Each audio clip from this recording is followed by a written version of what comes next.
বর্তমানে সিরিজ এবং সিনেমা দুই মাধ্যমেই সমান দক্ষতায় কাজ করে চলেছেন রাহুল দেব বোস। পাশাপাশি মেগা ধারাবাহিকেও মুখ্য চরিত্রে দেখা যাচ্ছে তাকে। আজ তিনি বাংলা বিনোদন জগতের এক জনপ্রিয় মুখ। তবে এই সাফল্যের যাত্রা শুরু হয়েছিল তার প্রথম নায়কের ভূমিকায় অভিনয়ের মাধ্যমে।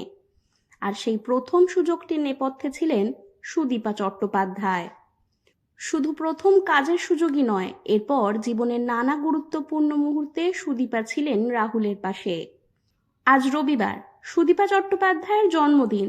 এই বিশেষ দিনে তার প্রতি কৃতজ্ঞতা প্রকাশ করলেন রাহুল। শনিবার মধ্যরাতে সোশ্যাল মিডিয়াতে সুদীপাকে জন্মদিনের শুভেচ্ছা জানিয়ে রাহুল একটি বিশেষ বার্তা শেয়ার করেন।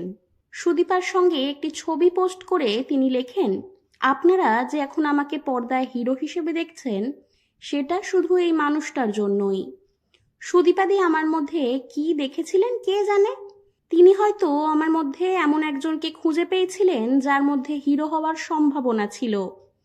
তিনিই আমাকে প্রথম সুযোগ দিয়েছিলেন, কিন্তু তাতেই ক্ষান্ত থাকেননি। তিনি আমার জীবনের নানা মুহূর্তে হাজির থেকেছেন, সব সময় আমাকে উৎসাহিত করেছেন এবং পথ দেখিয়েছে। শুভ জন্মদিন দি, অনেক অনেক শুভেচ্ছা রইল। পোস্টের শেষে রাহুল আরও বলেন, আমি জানি আমাকে এখানে খুব মোটা দেখাচ্ছে, কিন্তু এই ছবিটা আমার খুব প্রিয়। রাহুলের এই আবেগঘন বার্তায় ভরে উঠেছে অনুরাগীদের ভালোবাসা। অনেকেই সুদীপাকে শুভেচ্ছা জানিয়েছেন কমেন্ট বক্সে। রাহুলের অভিনয় যাত্রা শুরু হয় ছোট পর্দা থেকেই।